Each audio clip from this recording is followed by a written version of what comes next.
Many Tesla investors don't yet realize there's a brand new, massive business Tesla will be launching soon. Yes, you already know Tesla's launching their robotaxi ride-hail business in June, and that will expand quickly beyond Texas and California to more states and then other countries. But few yet realize Elon Musk has already announced Tesla will also get into the package delivery business and possibly food delivery. Today, we'll do a deep dive on this business unit. Who are the players? How big of a business is this? Why is Tesla doing this? And the details of how they will do it. This is yet another multi-billion-dollar business coming soon. Cern Basher is a chartered financial analyst who's currently running his own investment advisory firm called BrilliantAdvice, providing wealth management services. Thank you so much, Cern. Appreciate you for joining us today. And what a great topic, and I love the analysis you did. Thank you. Thanks, Herbert. Yeah, we found yet another opportunity for the robotaxi network. What is fun about this one is you already were predicting that this was going to happen months ago. We, in fact, did a show one time where we were comparing it with UPS, and one time we did it with Amazon. I was still very skeptical, but we've actually got a tweet from Elon just a couple days ago, and he actually said something verbally about what would happen to robotaxi. You know, like typically at robotaxi ride hail, it's like at nighttime, there's very few rides. What did they do? Tesla was talking about package, or Elon was talking about package delivery. So tell us about what are you going to show us today? Yeah, the idea of transporting people and packages is a really complementary business because people typically are moved around during the daytime and to certain hours during the daytime. And that leaves a whole lot of hours to move other things, whether it be packages, goods that you might buy from sites like Amazon or Walmart, places like that, or just deliveries from other stores. And then, of course, food deliveries as well, whether it's from grocery stores or whether it's from restaurants. And the demands for those kinds of services have different peak times throughout the day. And so here's an opportunity to further utilize an autonomous fleet of vehicles. And of course, Tesla is also developing a humanoid robot, which really helps address the last few feet problem of getting the packages and the food delivery from the vehicle to the doorstep. Yeah, this is good. I'm very curious to see how big of a business these could be. It makes sense to kind of optimize the ride hail business. It makes sense to, obviously just not just optimize it, but actually, make it business model, make the business model so attractive if you can add yet another business to it. But how big of is this going to be? How will it impact Tesla stock in the future? Maybe you can explain that later. Yeah, we've been talking all along that robotaxi is more than just a transportation service. It's a new platform. And again, this, I think, squarely gets at the idea. This is a new platform. If you look at the Cybercab that we have on the screen in front of us, look at the back of the vehicle and how much space there is in the back to put in luggage, but also packages, right? It's been designed purposely for this. Cybercab isn't going to be the only vehicle that's going to be used for this package delivery service. The RoboVan probably is also another natural choice. There you go. You got the photos there. Yeah, in this case, Tesla has created these images themselves. It's on Tesla's website. And so they've got a RoboVan there with a wheelchair ramp that could be very handy for delivering larger packages that might require some kind of wheeled device to get them out of the van. Of course, as well as people in wheelchairs, that's great for mobility for those folks, but just in terms of the package side of things. And then they also included a photo or an image of a service vehicle with Tesla Optimus changing a tire on the roadside. So they're obviously thinking of the RoboVan as a very flexible kind of vehicle, not just for moving people, but providing all kinds of other services. Well, I actually did not see this before. Thanks. You showed me a new photo I haven't seen before. Okay. This post by Elon happened just 2 days ago, right? AJ, I just did a show with him, and he did a fantastic, one of the most detailed forecasts I've ever seen. He said this: 95% of the Cybercab fleet will be parked at night when there is little people transportation demand, a small amount of demand for people transportation. Okay. During the low Cybercab usage, Optimus can load parcels into Cybercabs. With an Optimus on board, Cybercabs can deliver parcels to doorsteps, or where parcel theft is a problem, designated delivery boxes and stations. This dual use for Cybercab would make Tesla's ride hailing network even more cost competitive. That was what I was trying to articulate. He did a better job here. The cost advantage of nighttime deliveries would also help reduce daytime traffic. Hmm. And then Elon said, exactly. So, Yeah, so there's a few interesting things here as we dive into this. You know, I've discovered that package delivery is going to add a lot more miles onto the Cybercab. And so mm, Cybercabs may not last as long, so we have to factor that in. And of course, nice. tire usage and more charging. And then, of course, because you're pairing it with Optimus, we have to take into account what the costs are there as well. So Cern, do you it's think you have to pair it with Optimus, or is there a possibility here without using Optimus? Because that could be a lot longer time frame. absolutely, yes. No, I think in the early days, I mean, this is something I think that evolves over time. And then eventually, too, when there's enough Optimus around, you don't necessarily need an Optimus to ride on board the vehicle. There may be an Optimus at the destination. So it's going to be a transition from people being involved at the beginning and endpoints to perhaps having Optimus ride in the vehicle, and then eventually Optimus at the beginning and the endpoint to handle it, and you don't need the Optimus inside the vehicle. Okay, you can answer this question later if you think it fits better later. But is there the business model big enough and high margin enough that you could actually have a human be part of the trucking, robo packaging in the cybercab to do the deliveries, or that doesn't make sense anymore? The That's a whole good point is question. If it makes sense today, then that can't be any worse than what is being offered today. right. Right. So the autonomous vehicle lowers the cost of the transportation, and if you still have the human cost, then that would make it more competitive with DoorDash and Uber Eats and those kinds of businesses. But that would just be a temporary step. Okay, let's continue. This is great, exciting.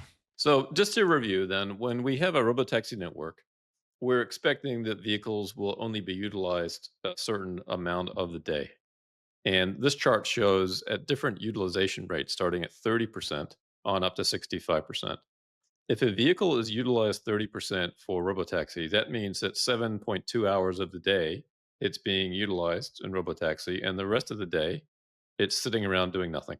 Out on the right side, 65% utilization means that 15.6 hours of the day it's being utilized for robotaxi. So even there's still a significant chunk of time that you could use the vehicle for something else. Now, part of that time is going to be needed for cleaning and charging, but even then, there's still a few hours of the day where that vehicle could be put to use. So, depending on the utilization of different vehicles and how they want to run the network and how they're managing for wait times, there's plenty of opportunity here to utilize these vehicles to do something else. Okay. So, if we look at the next chart, what I've done is created a model for the delivery service business. And deliveries, again, are primarily packages and also food deliveries.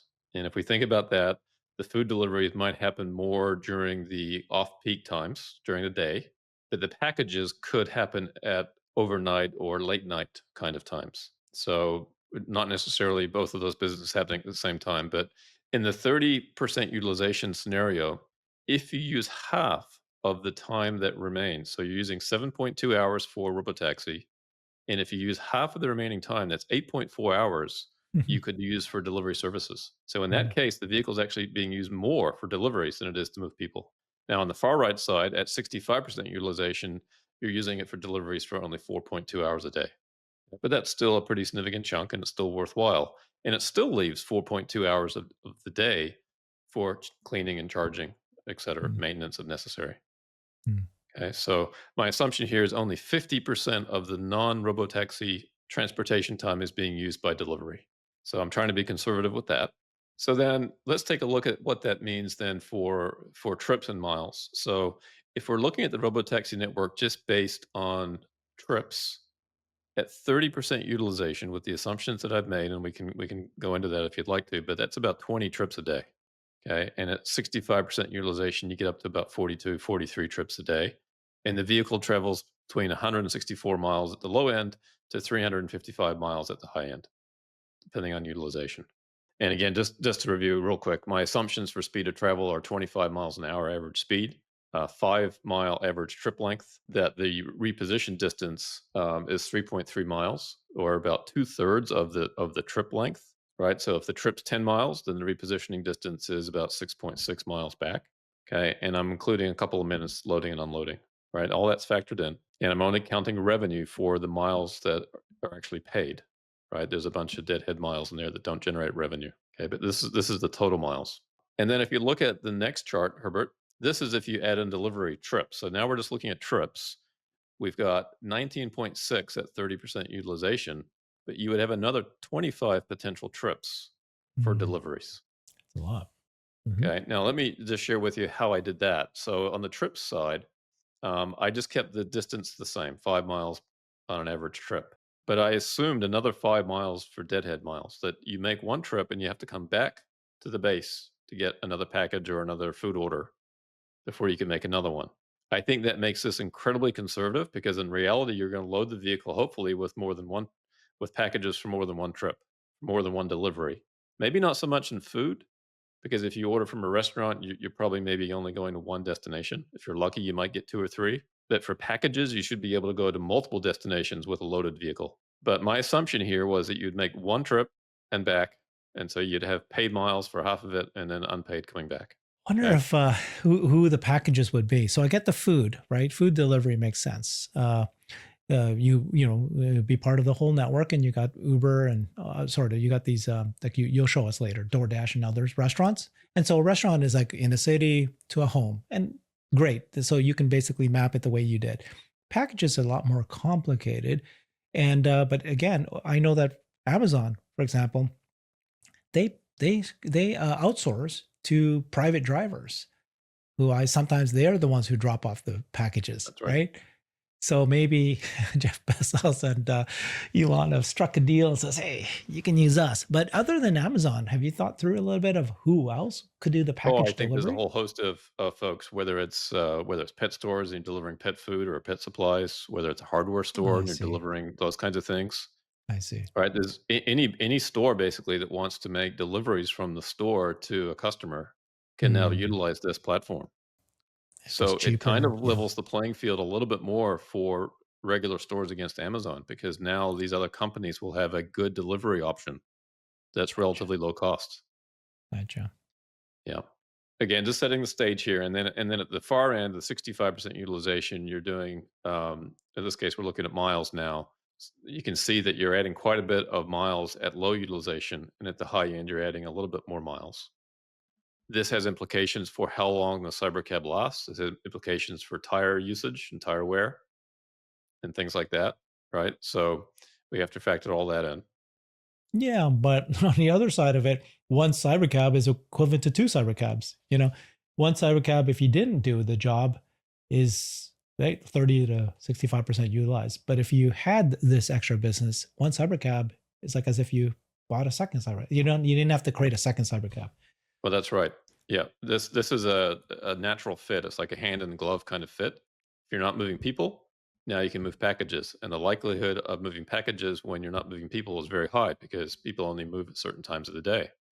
Mm, So let's find other things to use these vehicles for, and lo and behold, there's all kinds of things we can move around.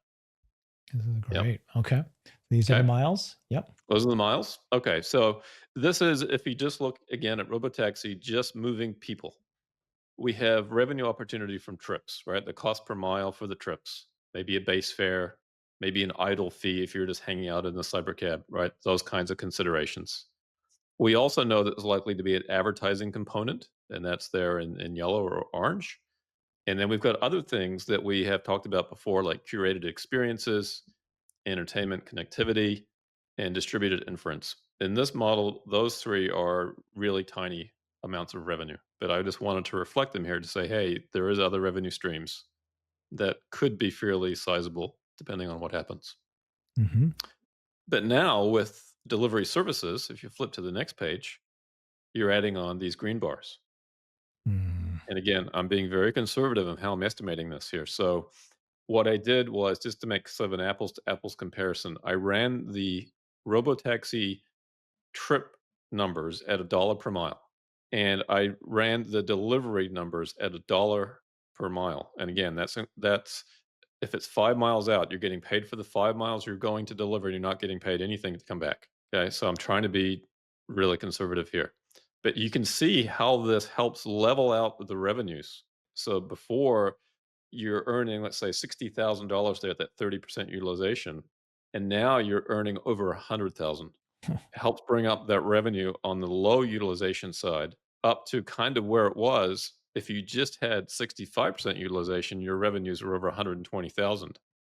So now on a per vehicle basis, whether it's being utilized for robotaxi to move people or robotaxi also to move people and delivery services, the revenues start to normalize a bit. There's not so much a big difference between high utilization and low utilization vehicles. And that really helps the economics of this business, in my opinion. Which of these scenarios are you thinking is the most likely scenario in the longer term, not immediately? Um, it strikes me weird that there would be a scenario where there's robotaxis only cars, cybercabs only going to be used 30% utilized in ride hail. It's in the longer term, it's going to be higher, and then how much once package delivery actually starts happening, what is that percentage? Which one of these are you thinking is the actual more likely scenario? They're all likely, and they're all going to happen at different points in time in different locations. So you're going to Yeah, have good some answer. areas, Yeah, right? You're going to have some okay, areas where, like, let's say Chicago, high gotcha, density, high utilization. gotcha. But what this is also showing, let's say in a city like where I live, Sarasota, Florida, you might have much lower utilization, much lower density, and Yeah, yet the economics of that business is still very attractive, gotcha. right? Particularly if you can use it to move packages Yeah. and offer And it's delivery also true, services. just in general. That's why they even thought of this, is that it is true, right? That that ride hail today is only most used during a certain time of day, and at nighttime, middle of the night, most people are asleep, and that drops number of rides just drops significantly, right? And so Yeah, there's that. Most Uber drivers, they go home and sleep themselves, but only a few hang out. yeah. So And you also have to remember here that I've held pricing constant across this utilization number, but in mhm. reality, if the utilization starts to get too high, then the pricing starts to go up to kind of bring demand down, right? So there's all kinds of sort of profitability and demand levers kind of built into this. And I haven't tried to factor that in here in terms of what that looks like. Everything here is at $1 per mile, Okay. which is a pretty low number relative to where the market is today. Yeah. So now if we just break things down into revenue per mile and cost per mile, this is what it looks like if you just move people. Okay. So you have costs ranging from 29 cents to 25 cents a mile, something like that. Okay. And you have revenues that range from, let's say, 93 to 98 cents per mile. Again, this is pricing things at $1 per mile. So, this is pretty attractive. There's a pretty good margin here.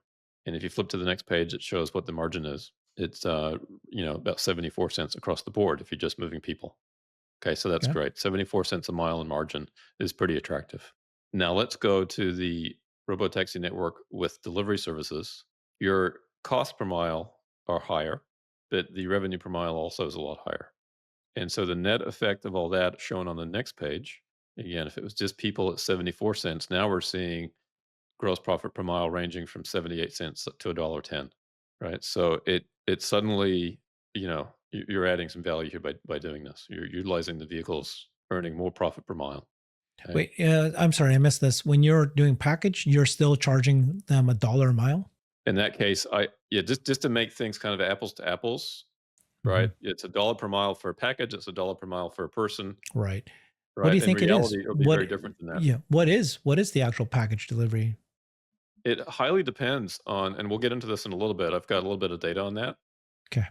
It's hard to know for sure, but I think it's in some cases, a dollar per two per mile, depending on what you're moving. If it's a heavy item, depending on how many packages you can deliver, per hour, the density of all that kind of pricing matters.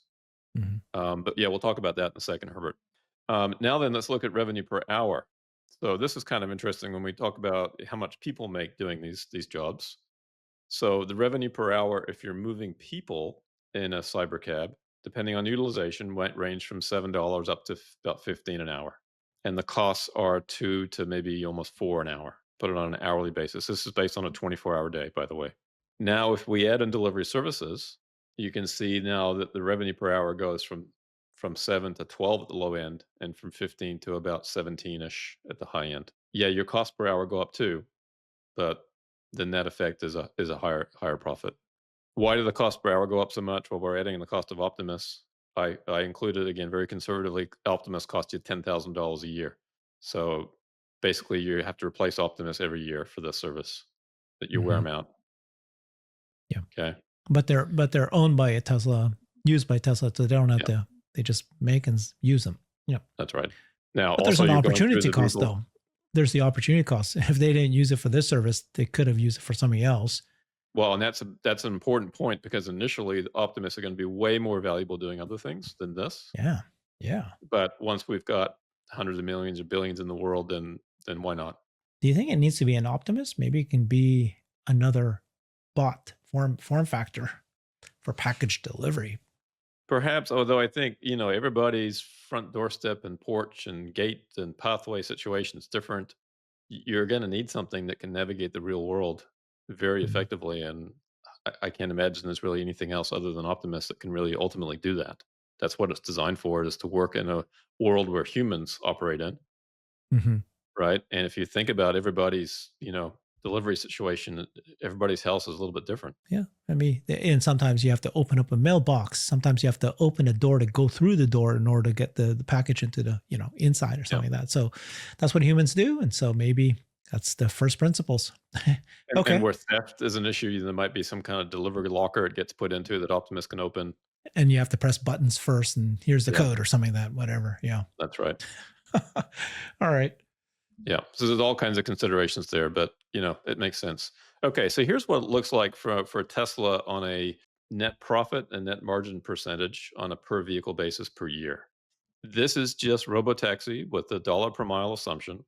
At Yeah. 30% utilization, the net profit's about $26,000 a year per vehicle. At 65% utilization, it's about $57,000 a year per vehicle. And you're looking at margins in the low 40%. So that's not bad. What do you understatement of the year? What do you mean that's not bad? Oh my Wow. god, dude. I was using the number 30 grand a year for Robotaxi, and now I'm looking at this going, Jesus, this is people only. This is people This is only ride people only. hail. I was doing 30 grand a year, and I was going, Yeah. that's lucrative. Think about that. Instead of selling a car, making one time 7 grand for that car, now you can take those cyber cabs and have 30 grand per year, even Model Ys, 30 grand per year of revenue pays for itself in a year. And then you're basically profit from then on. But here you're telling me it can actually even go up as high as 57,000. I didn't remember seeing those numbers before, but boy, Yeah. that's Again, the difference here, Herbert, is I'm using cybercabs for this analysis. sure. So it's a little bit less lucrative for Model Ys, Gotcha. right? But still very good. It's very attractive. Yeah. My gosh.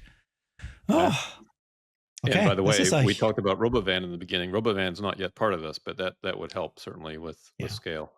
But I mean, So this is just the whole message of the transformation of Tesla from a hardware sales company making 7,000, margin, $7,000 per year one time to a subscription revenue of massive amounts. We're talking, 30,000, 50,000 per year per unit.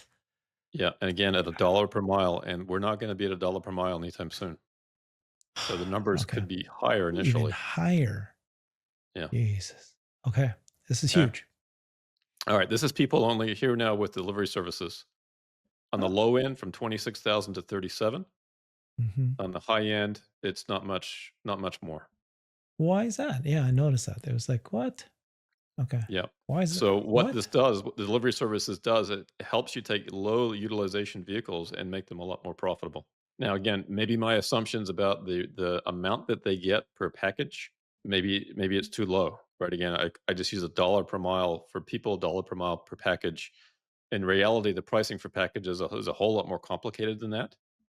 So that's something for me to sharpen my pencil If on if as we it's go. if it's overnight delivery, you charge a lot higher. If Could it's be a lot higher. overnight. Yeah. Uh, And we'll see in a minute what some of the current delivery providers are getting as revenue, and I think that might be instructive as we think our way through this. But hmm. still, your overall, because you're going to have a range of vehicles that are being utilized at different utilization rates, you're bringing up the low end. You're improving the profitability of the lowest end utilized vehicles, and I think that's important. Mhm. Okay. And certainly, as you mentioned earlier, there's certain times a year around the holidays where you're going to get a lot more revenue than this because the demand is so high. right? So you might make all your money in just a few weeks of the year, and the rest of the time it's not doing much. So the margins go down a little bit here, but the overall the profit per vehicle has risen fairly materially, particularly at the lower ends. So here is some rough idea of what it costs now. So if you are a driver for DoorDash, you earn between 10 and 25 bucks an hour, average is 18. That's including tips. So with this new model, the tips go away. Hmm. And if human drivers didn't get tips, it wouldn't look very attractive for them. They don't make a whole lot of money without the tips. Hmm. Okay. But on a per mile basis, they're earning 50 cents to $1.50 a mile. Now, keep in mind that DoorDash is earning money here too. So there's money that goes to the drivers and there's money that goes to DoorDash. So with the Tesla robotaxi delivery service fleet, they get the money that DoorDash earns and they get the money that the driver earns minus the tips. And you can see here for Uber Eats, price per hour pretty similar, 50 cents to $1.50 an hour. Right. Tips significant base pay is $2 to $5 an hour. So tips is a big number for Uber Eats. Okay. And there's also estimated numbers for dollars per delivery, 5 dollars to $15 per delivery. So this is all just an optimization exercise. If you can make more than one delivery every time you send the cybercab out, then you should do that. Right. Or if there's more lucrative things like somebody wants to get a meal delivered and they're willing to pay more for that, then you optimize for that. Right, and the guy that ordered grass seed from Home Depot, well, he can wait until tomorrow to get his delivery, right? Because it's not gonna be urgent. So, this is probably a perfect thing for AI to sort through and figure out how to optimize this network, and who do we know that has, pretty good AI chops to figure this out? Spark Driver, I think, is the organization, or maybe it's even owned by Walmart, but they deliver Walmart's, packages and so on. And then you've got Instacart, so grocery focused. Amazon Flex, and then FedEx and UPS, Grubhub, and even the post office. So my assumption of $1 per mile probably is on the conservative end when you factor in the amount of money that these other companies are also taking. This is just the driver share. But again, it's highly dependent on what they're actually delivering, the weight of it, how far you're going, the time frame involved. If you're delivering for Amazon, you've got your whole car full of packages. I mean, you're not just making one delivery from the hub to the customer, right? But if you're delivering an Instacart order, you might just be making one trip from the grocery store to the customer. Maybe you've got two if the customers are close. So it's different depending on what you're delivering. Okay. Wow. My quick reaction to this is that this is massive business that can be disruptive. Yeah. Uh, when you think about the cost here of delivery, this is just the delivery of the food, the delivery of the package. In this case, it's shopping right from the supermarket. I don't know if Amazon or FedEx will be willing to drop this to you because they will want to have their own robots. They will want their own autonomous car. But boy, if they don't, like, this can be disrupted faster than you realize because this is so huge. Like, what a huge amount. Like, if you, yeah, Yeah. if you as a customer use your online, online, go, okay, I want a delivery from Walmart or whatever it is, or a super Safeway, bring me the food. Yeah, I often say no because the cost of delivery is so high. Because look at it. This is how high it is. Yeah. If you can bring that down significantly, then all of a sudden more people will buy from you. The companies will all vie. They will all just be chasing Tesla to say, please let us be part of it because it's so significant. That That's was my right. point. That they That's can right. disrupt this pretty quick. That's, again, I'm just trying to figure this out because it needs to Yeah. not just be an autonomous cybercab. It needs to be really, do you still need the Optimus? And if you need the Optimus, I don't know when this business will be able to do that. Although it is pick and place, but still, I don't know if we can say that we're ready to do, Optimus cybercab package delivery or food delivery, which is even harder. You have to grab that food and make sure it doesn't spill. Well, Optimus will be highly capable and able to do that one day. Again, it's going to evolve into these capabilities, but it's just a matter of time. Yeah. And it's clear that an automated AI solution with a robot is going to be far cheaper than paying humans to do any of the stuff. That Yeah. that is absolutely clear, right? There's no doubt about that.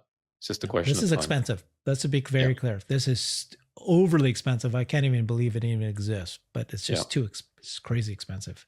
But yet, This is if we just the look at, delivery cost, right? Just yeah, the delivery cost, or is not the actual food cost or the actual package cost, right? This is this is just the what the delivery drivers, this is what the drivers made.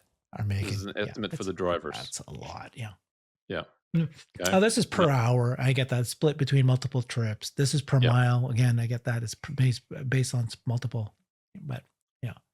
Yeah, and per delivery and so on. So um, so if we go to the next slide, this is from about a year ago. This is kind of food delivery platform market share for May of 2024. So it's a little bit dated. But DoorDash had about 40%, Uber had about a third, Grubhub had 25, 26%. Okay. Three big players in food delivery, not package delivery, but food. And then if you go to the next page, Herbert, I thought this was interesting. This is DoorDash. They are taking about 14% of the value of the order, right? So if you ordered something for $100, they get paid $14 of that. Hmm. That's net revenue to DoorDash. And so I would think that what they're paying the driver is Much less than that. Yeah. right. That this is the net to DoorDash. They've already paid the driver, so the cost to the customer essentially is maybe another 20% or something. So it's interesting. It's a fairly large amount of the value of the merchandise that they're delivering, the food orders, for example, that they're delivering, that DoorDash gets to keep. Right. So this is a margin opportunity for the likes of Tesla robotaxi delivery service. There's a bit more information on Uber. So let's take a look at Uber's business model. So they already have, if you look at the far left side, Uber Mobility, that's moving people, and then underneath that is Uber Eats. This is Q4 of last year, so they did about 7 billion in revenue of moving people and about 4 billion of moving stuff, Oh, I didn't realize that. It's a lot.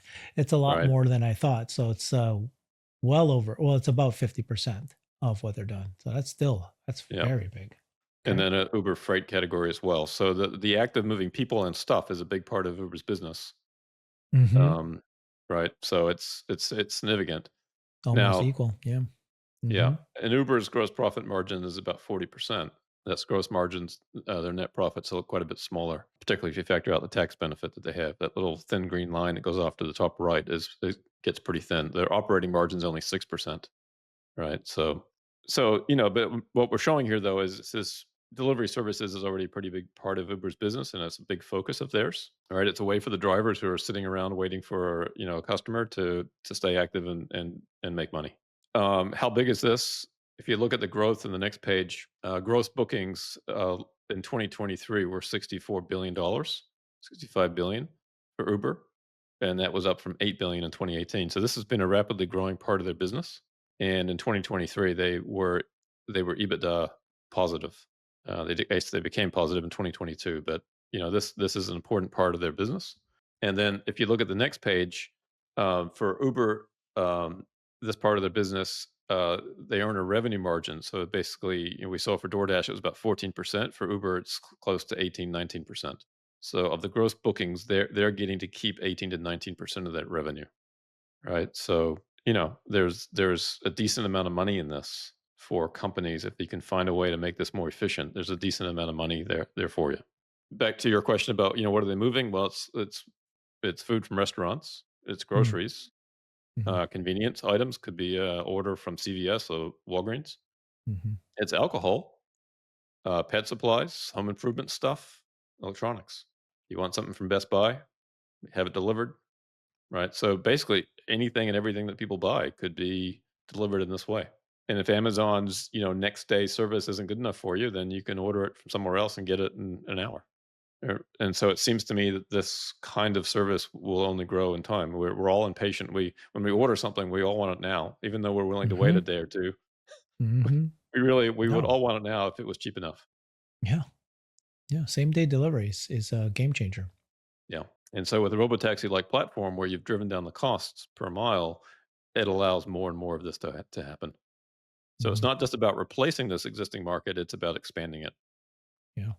Yeah. Whenever I order from Amazon, like just an item I just did yesterday, the one last night, it arrived overnight. Yeah. And it's like, wow, I'm not going to go to the retail store for that. It's going to Right. arrive by the next morning. Yeah. Yeah, there's less and less reason is there to go to a store, because if it can just arrive by the next morning, then But then on the yeah. other side, if you're a store and then now you have a partnership with Tesla, and you can do overnight delivery now because Yep. only Amazon can do this. Now you can do this. You saved your company. You've saved your business. You've become, yeah, That's right. you've saved it. Yeah, and the other thing too, this will allow with Optimus, if it allows more local manufacturing, then the speed from producing an item to delivering it is even shorter. We no longer have to ship it across an ocean, Mhm. and that's a trend that we'll see play out as well. So, as a further indication that this is moving forward for Tesla, we have news today of a new board member, and Jack Hartung here is from Chipotle, and who better to perhaps help guide and advise Tesla into this space? Yeah, this is the best signal that we're about to get into our version of Uber Eats, a food delivery. So this is food delivery, not package delivery. So, well, I mean, I guess he could still be used for package delivery, but this sure sounds like we're talking about a competitor to DoorDash and Uber Eats, Yeah, which and that's would probably still the mean that it's utilization during the day, not yeah, necessarily overnight. that's So, right. And the during the day part makes sense right now because Optimus is not yet ready to deliver packages to your doorstep. so how would this happen? If you deliver food, the cyber cab comes up to the curb, you get out and you get your food, right? You would have to participate in that for now. Yeah. Or as you said, maybe there are people involved that sit in the cyber cab and deliver it. We'll have to see. Or maybe this won't happen until Optimus is ready to do this, Okay. right? Yeah, it's interesting. Like I was just trying to think about it. I have been ordering food and it does arrive and actually a human does drive it. And funny enough, my human behavior, my behavior, I don't like having to open the door, say hi to somebody, thank Yeah. you, get the board. I just wanted to put it in the front door, put it on the ground, honestly. And I Yep. know that's weird, but it's like I'd prefer you to just leave it and go. I'll pick it up. Now, would I want to walk out to my door? In this case, a cybercab waiting at the street. I have to walk, you know, uh, to the street, pick it up myself. Well, nobody's there. Sure, maybe, but I'd have to go outside. So maybe it's a big No, I difference. think that's less than ideal. I think that's less than ideal. So, the ideal situation here is to have Optimus involved.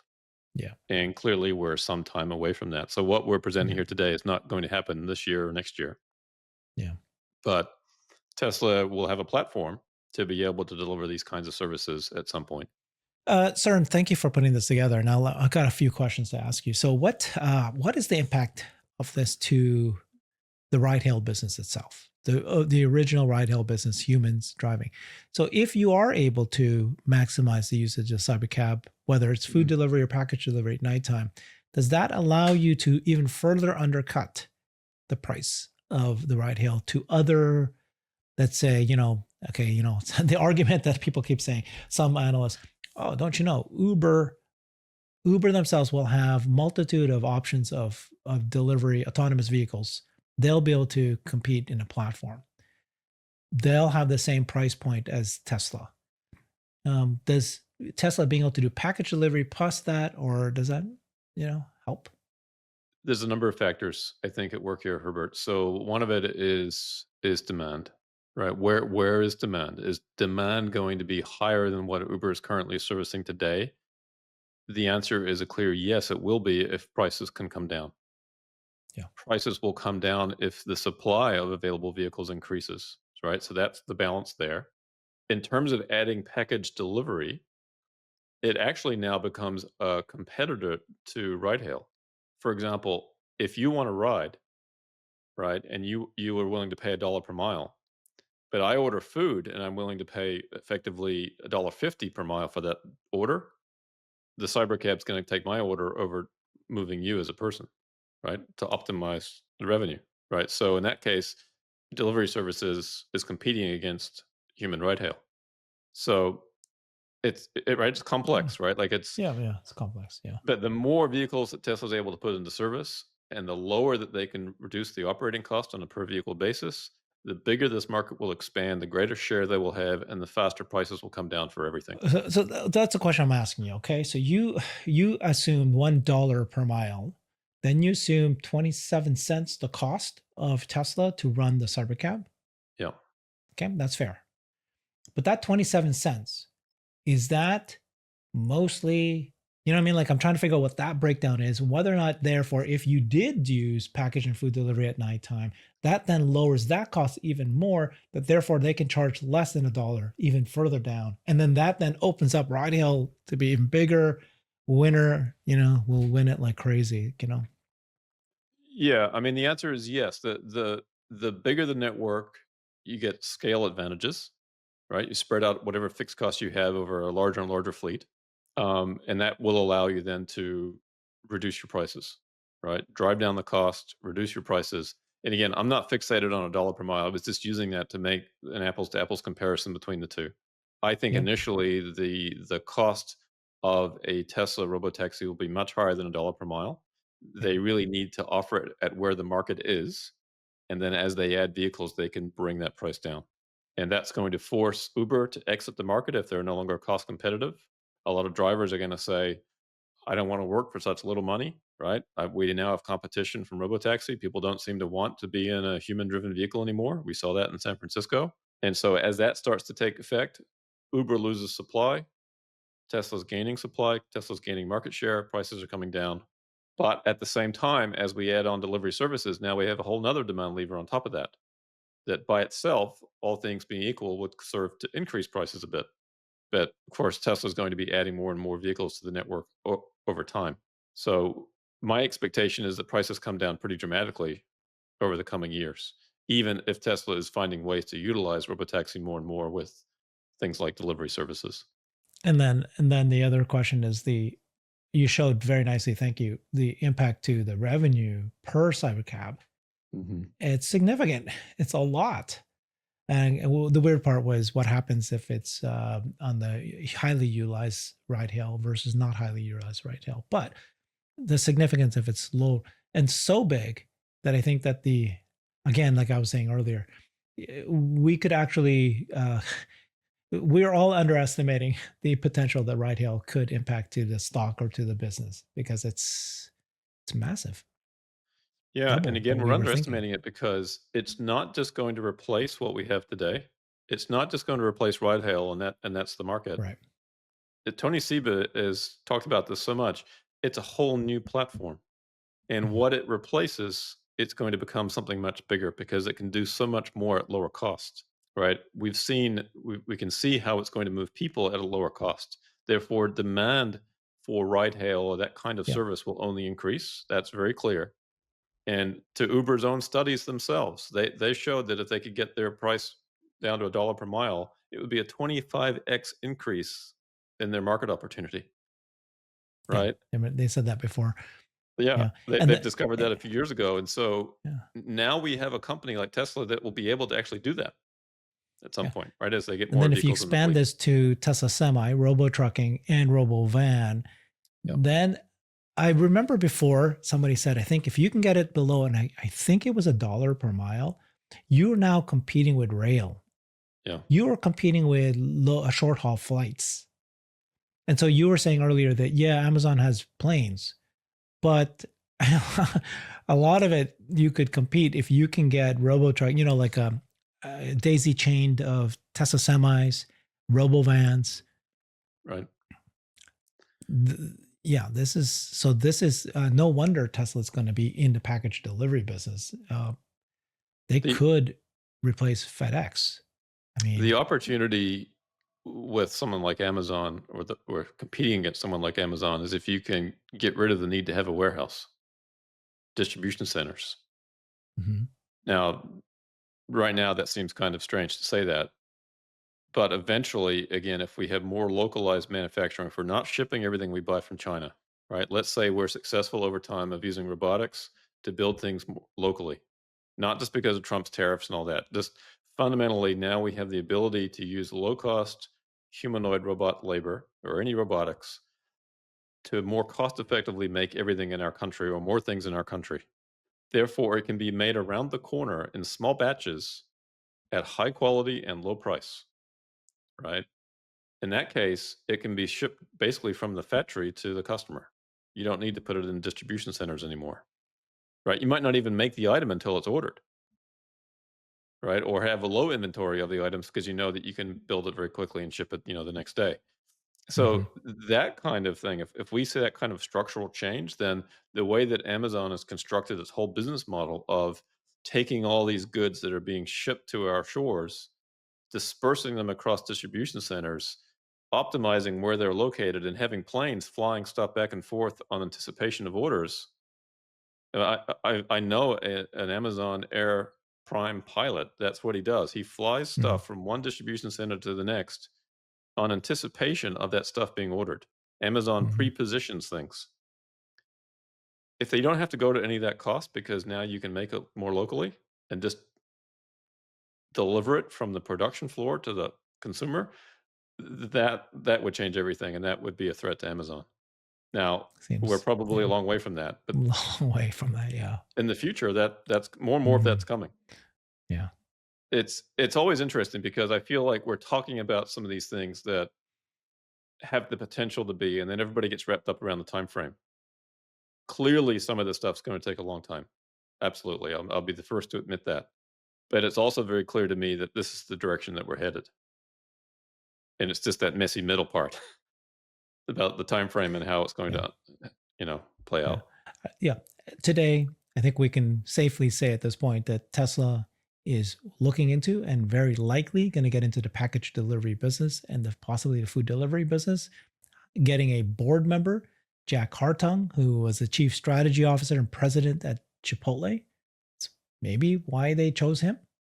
But you already have Elon saying so, right? This makes sense, right? He verbally said at an earnings call, right, that he would or package delivery at nighttime. You can look at the Mhm. cyber cab, the way it's built to have that cavernous entry in the back that's actually closed off so that you can't get the smell inside. It was designed as such. You got the robo van, and you Yeah. got the Tesla semis. They're all about to go robo trucking. So this whole thing about ride hail is just one of multiple businesses that can happen when you have autonomous cars and then maybe autonomous bots to help with the package delivery part of it. So, and that is huge. Do you know how big the package delivery business is? I mean, I know it's complicated because you got the planes, you got the railway, you got Yeah. trucks. Like, are we Yeah, I talking? saw some numbers where it was estimated it was about a $380 billion a year business. Where does that fit into the scheme of things? So it's Well, not it's the a large 44 trillion. It's not the 44 trillion labor business. It's not no. the tens of No, trillions of energy and again, business. what does that include? Like, But you have to, I guess, factor in shipping and all the transportation costs, and maybe it mhm, only factors in part of that. Like, you but can it's see that massive. Uber itself is doing about 65, 70 billion, Okay. right, in delivery Yeah. business. So that's obviously the 380 is just a fraction of the Yeah. entire cost of shipping and everything. Yeah. Gotcha. I mean, it's huge, but yeah, it's great. And I love it because you were hinting that this was something that could have happened in the future. And here we are talking about it. Package and people deliver our package and food delivery. And then, yeah, the next I thing I think is what, like you kind of hinted there too, right? Entertainment, mhm. the premium offerings that can happen because of this platform Yeah. that you were talking about. I think it's a lot bigger than you made it look small. Oh, I think so. Yeah. I think we should play with that and go, okay, what would actually happen? What are the amounts? Because you put this in here and it was very small, curated experiences you called it, or um, Yep. advertising. So, as an example, right, Airbnb just launched a new app. And by the way, the founder of Airbnb is a board member of Tesla, Joe Gebbia. Yeah. And Airbnb has expanded, or Airbnb expanded to just instead of just being able to rent an Airbnb, they've got experiences. So you can go and, I don't know, get a chef to come to your house, right? And do a night with a professional chef, whatever. You can all Well, learn how to, whatever, hula hoop or something like that, right? yeah. Um, yeah. Well, So, and imagine, I mean, again, we're gonna have the vehicles that you can talk to. So it's like having a travel guide, having a coach, having a host, having a whatever in the vehicle with you at all times. Right? It doesn't have to be an optimist. It can just be the vehicle talking to you. So I there's mean, value add there. like Netflix, how big is Netflix? I mean, Netflix is a subscription business to access movies. Yeah. If I would I pay uh $10 a month so that whenever I get into a cyber cab, I have access to Netflix or other kind of similar, right? Some sort of entertainment package. I probably would.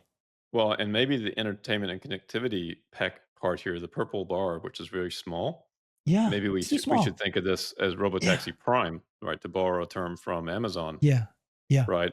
A subscription Combination. service that gets you these benefits, Yeah. right?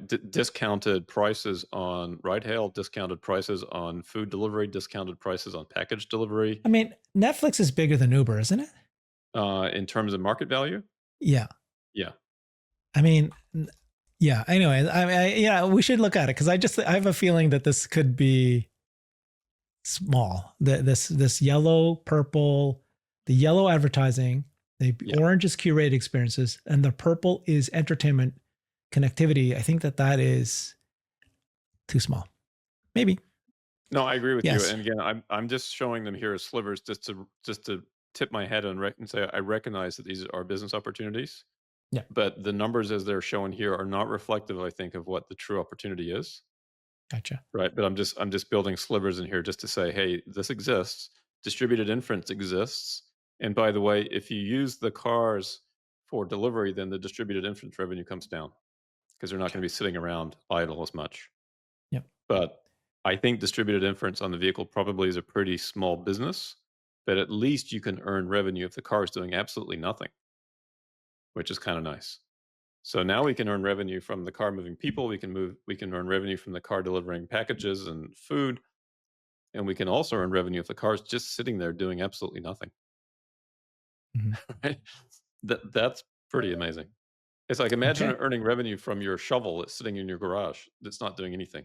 That's what we're talking about. It's a Yeah. tool that's you It's can make some extra. money just for it to Yep. sit there. Yeah. Yeah. Okay. Well, thank you so much, Cern. Appreciate this. This is a great job putting this all together. Um, Follow Cern on his X account, Cern Basher. Man, this guy's awesome. Thanks, everybody. Wow. Thanks, Herbert. I've created a website that is the most comprehensive resource for the Tesla investor. Please check it out. Simply go to my website at herbertong.com.